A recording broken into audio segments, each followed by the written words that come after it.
Hello, my name is Brian Overby. I am the author of The Options Playbook and your host here for about the next half hour on Options Guy TV.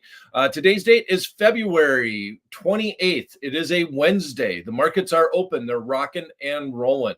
The last couple of weeks we've spent looking at, well, I think that the main focus, we went through NVIDIA's earnings, and that was a big stage. We've had earnings in a lot of the retail space recently. Walmart, Home Depot, Lowe's just recently announced earnings. All the companies are still doing well. Once again, they're coming back saying that the consumer is strong, but giving weak guidance going forward. So our view going in, or on Options Guy TV, I guess I would call it my view, was that we were going to do a neutral trade around the SPX. We've been focusing on doing SPX trades either bi-weekly or at least 2 or 3 trades a month on paper in the SPX. It's kind of been the staple of Options Guy TV in the portfolio. So we're going to finish off the SPX Iron Condor that we put on. We mentioned on Monday's show, that we were a little bit in danger in the S&P 500 index. We, on the short side of things, on the downside, we sold a put spread that wanted the market to go up, and the market had since we put on the trade. Let's put it that way. And we were able to close that trade at about 10-cent net debit to the account. So we got the bulk of that net credit that we put in. On the call side, the short spread was trading for about the entire credit that we received on the trade. It was right around $1.40.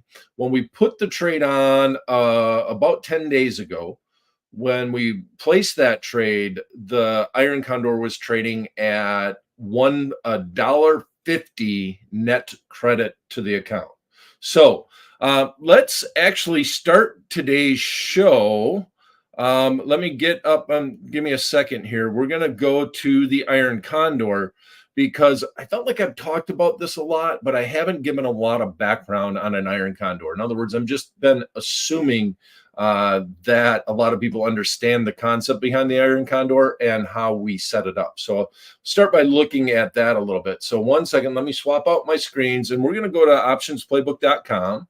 which is the companion website to my book. And we're going to scroll out here a little bit, and we're going to look at how to set up an Iron Condor and exactly what has happened with our trade. So let's switch over to the Options Playbook. And as I look at the Iron Condor, so here's what we pulled off when we put the trade on. We sold a put at strike, or we bought a put at strike A, and we sold a put at strike B. Then we sold a call at strike C, which is right here, and then bought a call at strike D. So when we look at this trade, this is our risk right in here. When we look at the sold put and the sold call, this is what generates our risk. And if you look at our risk graph at expiration, which that's what this profit and loss graph is, you see from strike B on down, that's where the risk is at. And from strike C on down, that's where the risk is at. Now, you notice that we also cap that risk because we're buying the wings of the Iron Condor. A lot of people will say it that way, but what we're doing is buying a protective call, which is protecting our short call, and then buying a protected put, which is protecting our short put. The one thing that's wonderful about the Iron Condor is that the market can't be in 2 places at the same time. So the only risk that you have is either that the market's going up and you have the risk on the call side, or the market's going down and you have the risk on the put side. So as far as the brokerage firm is concerned, they're only going to hold out one of the spreads, assuming that they are equally wide, right? So for example, we're doing a 5-point wide spread on the put side and on the call side. So $500 would be the margin requirement when we put this trade on. And we show that down here. We do have the maximum margin requirement inside the options playbook. We cover that. The short call or the short put spread, whatever is the larger requirement. Most of the time people do them, and they're usually the same width between the spreads. Now, what happened here is we had the SPX when we first put on the trade, pushed itself down on the put side of things and made the put short spread go up in value, which is bad because we sold it for a net credit. We got to pay a net debit to take it off. But then it quickly bounced back, and now it's trading up here close to this short strike. So one of the things about an iron condor that I always like to do is I very rarely just take an iron condor off. I don't just put it on, just let it ride and then take the trade off. And that is a viable way. There can be arguments made that if you are doing iron condors, you either just let them ride and you either take your loss or you take your win and you just do it over and over again. It's a repetitive type trade. And most of the time you're going to make the maximum on the trade. It's a higher probability trade. Now, it's not as high as just doing one short spread or one short call spread or one short put spread, because obviously the market goes up or it goes down. We're far out of the money. We're about one standard deviation move out of the money. That's where we sold our call and that's where we sold our put. You bring in a little bit less credit, but obviously you have less risk because you're going further out of the money when you go at least one standard deviation. And the stock was, the SPX, I should say, the index was trading right here, right in between strike B and strike C. So what we did on Monday is the market started creeping from here. I'm kind of making sure that you can see that.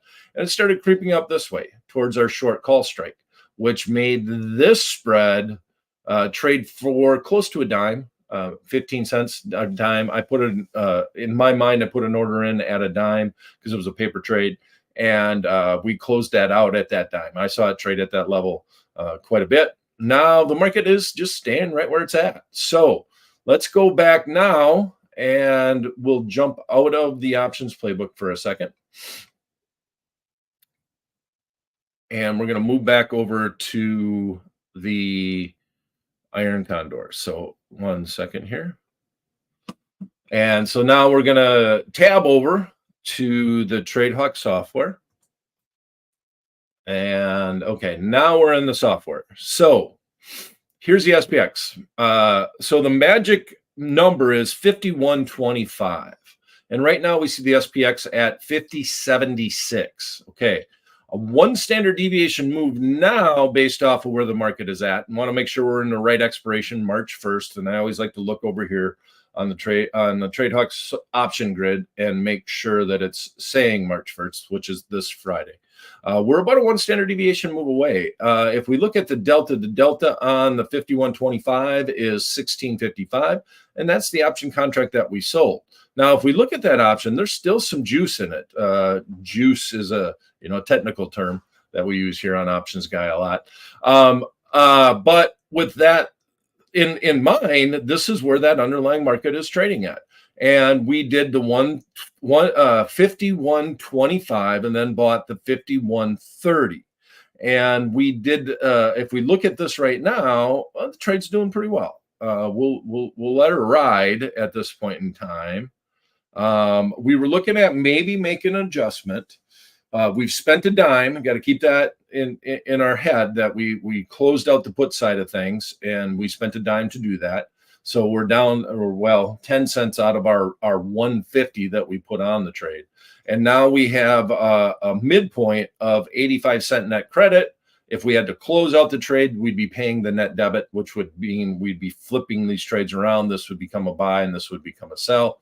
And that would be a net debit of 85 cents. But with the market where it's at and the way that we are trending, we got 2 more days until this expiration. Tonight, there's going to be a lot of decay. This is when these option contracts have a tendency to decay, is from Wednesday to Thursday, and then obviously a huge amount of decay from Thursday to Friday, because on the close on Friday, these things cease to exist. So all the time premium has to come out of them. And at this point in time, these are all time premium. So if we make it 1 more day, this will probably get cut in half. If the market just stays where it's at, this will go from 85 cents down to about 40 cents, if not lower. And then we can make that decision based off of what we feel the market is doing. But I still think that the market is in this kind of a boring period. If anything, the path of least resistance, I would say, is probably to the downside, just from looking at the charts and what's going on in the markets in general. Okay. So I'm going to stay in the SPX. We will go look at the Russell trade one last time because we have that expiring on Friday. And I decided today that we've been looking at skip strike butterflies, and we rode the skip strike butterfly all the way up to the 5,000 level in the S&P 500 index. And this is one of my favorite trading vehicles is the SPX. You usually get pretty decent fills. I just wish there were more transparent markets. You don't necessarily know exactly where you can get fills at, like in the SPY. When you're looking at the SPY, it is, a multiple of 10 times the SPY would equal approximately where the SPX is at. So when you have a smaller underlying, markets have a tendency to be a little bit tighter because of that. And you're a little bit more transparent as to where you're going to fill. But the dynamics of the option contracts are different. If you're talking about a 1-point wide spread in the SPY, that would be a 10-point wide spread in the SPX. And one of the biggest things about that is that if you're, let's say you're in a 10-point wide spread and you're right in the middle of it, you're 5 points in the money on whatever option contract that you're talking about. That's a half a point in the SPX. And the pricing and the dynamic of that option contract is going to be much different because 5 points in the money versus a half a point in the money is just a totally different feel, and the way the models price option contracts, et cetera, et cetera. So this is the main reason why I'd rather be in the SPX. Okay. So if I look at this and I see this option contract, I literally would stay the course. I like the fact that we're at least one standard deviation away. This delta on this option contract says there's about an 18% chance that this strike will finish 1 cent in the money by that expiration date. Might adjust it tomorrow if it came up and it broke above the 5,100, that nice round number again. If it broke above that, I might think about just either at this point in time closing out the trade because there's not a lot to adjust to. Won't really be able to roll up and stay in that same expiration for a small debit.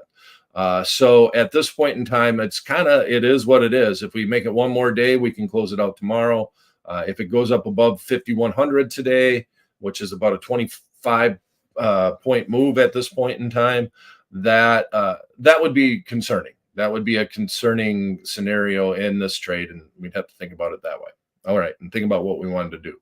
So I'm going to adjust the skip strike, and I'm going to remove this trade from my head, and I want to do a very short-term skip strike butterfly, and we're going to once again kind of center around the 5,100 mark. And I just kind of came up with this idea last minute, actually. And just like when we were targeting the 5,000 level in the S&P 500 index, I want to target the 5,100 mark here. So we're going to go 10 points wide, and we're going to put this on paper, and we're going to have a little bit of fun with it. It's going to be a very dynamic trade, and we'll look at the profit and loss graph inside the what if calculator and talk a little bit about what we need this trade to do in the short term. So we're going to start by buying the 5,100, which is right at our, right at our, I guess, the big round number.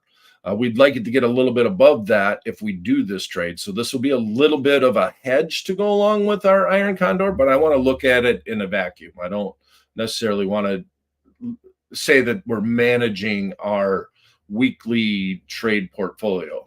Okay. And then we're going to come in, we're going to sell 2 of the 5110s. We'll skip the 5120s and we'll buy the 5130s. All right. So if we do this, we got the 2 in, we got a net credit of 90 cents to the account. Okay. So if we've talked about the skip strike butterfly and we've looked at this, and the reason why I like to call it a skip strike butterfly is that if you were doing a standard butterfly, you'd be buying the 5120, but we're skipping that. and we're going to then buy the 5130, and that embeds a short spread. So to me, this is an alternative, not an alternative to a butterfly, but it's an alternative to a short spread in my mind. I'm bringing in a decent net credit, and I'm curious, and I don't actually even know this answer, but well, it's looks like it's going to be about $1.60. But I'm going to remove these legs now, and I'm just going to look at the short spread. So 90 cent is our net credit here that we're showing. If we did just do the short spread where we sold we sold the 5120, we're bringing in a net credit of $1.60. So what does this basically mean? If we just did the short spread, we would not have a hedge. We would not have any protection in the short term. And we would have a 10-point wide spread. We'd have $1,000 of risk, the same risk and the same margin requirement that we would have in our skip strike butterfly. So if we look at this 5120 to 5130, the thing about this is that if we woke up, well, even with, we got a half a day today, all day Thursday, all day Friday for these option contracts to trade. If the market started going up today in particular, and we busted through the 5100 level, which we've been focusing on, this trade would be hurting us, and we would have to make a decision. If we got up towards 5110, man, with only 2 days remaining, that's a scary trade and a scary position to be in. I'm okay with it if we're in the butterfly. I'm all right if we get anywhere, because we're going to be on 5100, anywhere around the 5110 level. I still can stay in that trade because that butterfly is actually giving me a hedge. It's giving me some protection. But for that, I'm going to have to give up 70 cents worth of credit, right? I'm getting 160 here. The maximum that we would make based off of where the prices were at when we looked at it was a 90 cent net credit. So this is what I mean, that we are selling this credit spread to pay for the butterfly. So we can actually just do the math, and we'll take it one step further here. All right, so 160 and minus 90 is 70 cents. And I'm going to write that down. So that means that the butterfly should be trading around 70 cents. That straightforward. So now we got to remove everything.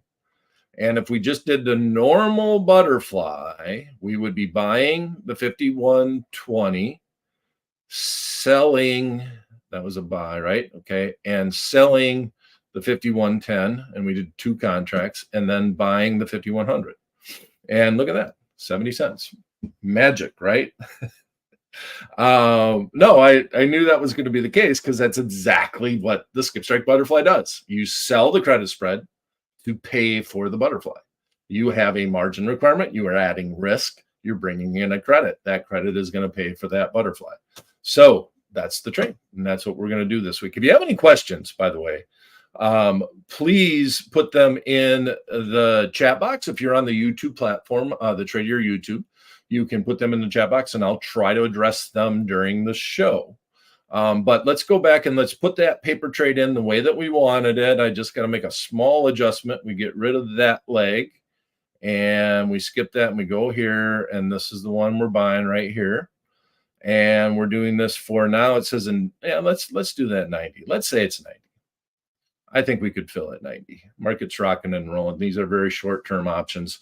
Bid-ask spreads get tighter as the option contracts get smaller, usually. So you got a little bit better chance of filling on these shorter-term options at the price that you expect, or that you're hoping for, would be a better word. All right, and that is going to be our paper trade. Let's go and send it to the what if calculator, and we'll show you how crazy or dynamic, I guess, for lack of a better word, this option pricing is going to be. Okay, so on this strategy, 50.74, you put this trade on right here, bringing in that net credit. If the market goes down, you make 90 cents. Nothing to sneeze at, right? On $1,000 margin requirement, that's not bad. Market goes this way, fine, no worries.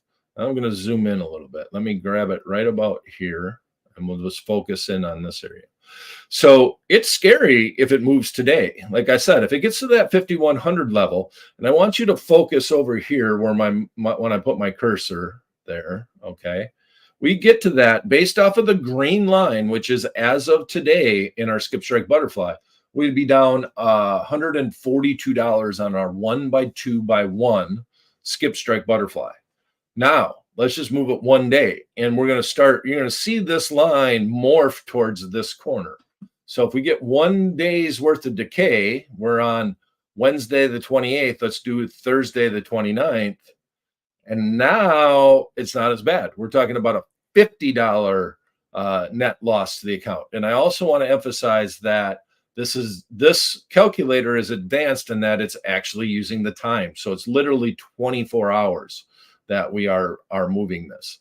So if we even move up on the time, which I think this is going to be, I think we got to go 14. We got to do Army time here, and we click out of it.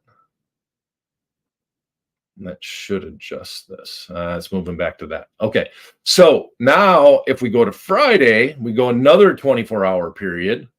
Boom. Now this trade right at that same location is up $90 on the trade. And then as the day progresses, eventually it's got to be in this range. So our ideal situation would be that we go up maybe 10 points going into the close. We'd be down a little bit on the trade, but we're slowly going in this direction. And then on Friday morning, we'd be somewhere right around 5,100. Now these are wishful thoughts. And then we'd slowly drift towards our middle strike right at the 5,110 level. That would be the ideal scenario. And then on Friday, you can trade out of it. Now, at any point in time, if it blows through our strike, we just want to get out of the trade. And it's that simple. If we put this trade on and it hits our short strike, which is normally good on a butterfly, that's what you usually would want, that it would go and just sit on that strike. And if we knew it was going to sit there, that'd be different. But if we go to that level, that's usually my out point. If it happens sooner rather than later, then my hedge is helping me. And I just don't want it to go all the way to this level to where, like, even at this point in time on Friday, we're down $116 on the trade. And you're like, what's happening here? Well, we skipped that strike. That short spread is hurting us a lot more than we want it to. And it's just that simple. So that's the way that I'm going to approach this trade. This is the way that we look at it. And just a very simple, short-term skip strike butterfly. We usually go out a week in time, start on a Monday or start on a Friday. So you got 5 full trading days. But the key here is that you want time decay to be your friend on this trade. And if the market, you just don't want that huge move, which honestly would be a real big move. If we got all the way up to the point where our risk was involved here, 5120, that's where the risk really starts hurting us on the expiration date. That's a 1 standard deviation move away. So our risk, it doesn't really start hurting us until it gets to 5120. And if it's anywhere 5120 all the way down to 5100, if it's anywhere in that range by that expiration date, this is a profitable trade. It's just that simple. It's just got to stay within this range or below. That's straightforward. Okay, so we have a few more minutes here. I want to go back and look at IWM.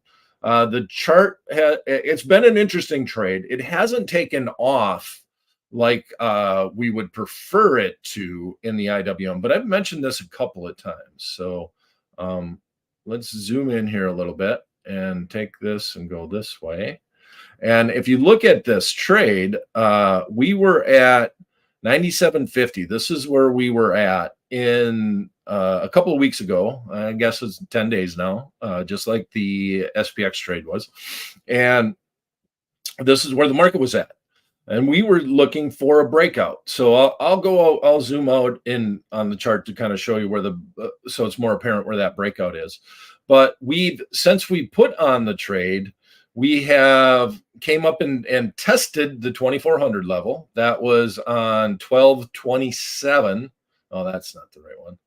This is 212. Okay, on 212, we went and we got up to the 2300 level. We came back again to the 2400 level. So if you didn't get out here on the call side of things, which would have been, the call would have been trading for between $10 and $11. Then you had another opportunity because it came all the way back down and scared you and came all the way back up. So if you didn't get out in this range around 2400, which would have been trading for more, then you missed out again. And guess what? It came all the way back down. And now we're here the third time. So now this market is really getting interesting because we keep bumping up against this resistance to the upside right around this level. This is the high point. There is 25. So I'd like, let's say it right about here, 25.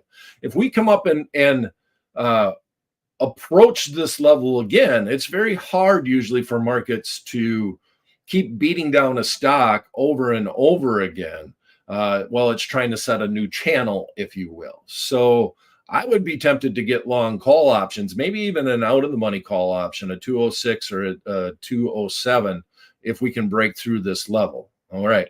So you got another opportunity. So I really just want to look at where this is at. You should have been out of the call side of things. You would have had an opportunity to sell the puts right down around here, but that means you would have traded it perfectly. I probably wouldn't have got out of the puts when we were trading within that range. I would have been looking for it to go down deeper within the channel. Let's actually pull the channel out. So let's go out 300. Let's go 800 days out and check out this channel. Because in the Russell or IWM, which is the ETF that tracks the Russell 2000 index, if you look at this, this is a very defined channel, and you usually don't get that much definition in the Russell. But this is the area, and this is why we were buying it, right? Look at the tippy top of this one is 201, but I think this is a more defined area, especially even if you go out further in time. Let's go days. Let's go 1500 days. All right. Yeah. So like if you look at this area right here, you got, this is a gap down right through here. This is the 2800 level, which that'll be interesting. And here's the high from that channel 212. We're breaking out of this range right through here. A lot of consolidation, strong move up, started to pull back towards this level. Right here is definitely an interesting level too. And that's where we're at. That's simple. That's straightforward. So you can see the potential moves in the Russell 2000 in these small caps. They're volatile. There's a lot of them in there. There's a chance that some of the companies could claim bankruptcy. Like you're talking about a volatile index when you're looking at it because you got 2,000 small cap stocks. Very interesting little level. Okay, let's go and look at the trade. Let's go back. We'll clear this out. And we did that March expiration. We did the 97.50s. Okay, there you are. 97.42 is where the market was at. And 3-1 expiration. So we're in 3-1. We need IWM. 97.50. And the one thing that we want to focus on is the call side of things. So if you bought this, if you sold this right now and you hit this ask, we're down $1.40 on that trade. So if you would have waited, we're going back. Well, we're at 203. We've actually came down 79 cents on the day. Yesterday it was a little bit higher. It was trading right around $7. But if I look at this, we're still solid on this market, but there's really no extrinsic value anymore. This is the time value in this option contract. There's only 25 cents. And we have all day, we got half day today, all day tomorrow, all day Friday. So there's just not a lot of premium, not a lot of juice in this option contract. It has a lot to do with the fact that it's a $200 underlying versus the SPX, which is a $5,000 underlying. And so very little time value here. So you kind of missed out. The moral of my story is, and I think I talked about this on Monday, is that I probably would have traded out of it on Monday if I missed those two opportunities to get out on the call side of things. I probably would have just traded out of it because now you're getting that rapid decay and it's going to get worse by tomorrow. So I would close out this trade. I would definitely close out the call side of the things. There's not a lot in the put. So maybe you take a chip in a chair here, 14 cents by 15 cents. But in general, I would probably just close the entire thing out. You paid $7.40 for it on paper, and I would close it out at $6.25. But I'm going to call this trade a winner because you had a couple of opportunities, including even this week when we were approaching in the chart. Even this week, we had a few an opportunity. If you sold right here, you still were up on the trade. 203 here, came up to that level. Even here, you're doing pretty good because you had some time value left. And then what day was that? 202. This was 203, and that was on. Let me zoom out a little bit more so I can see it.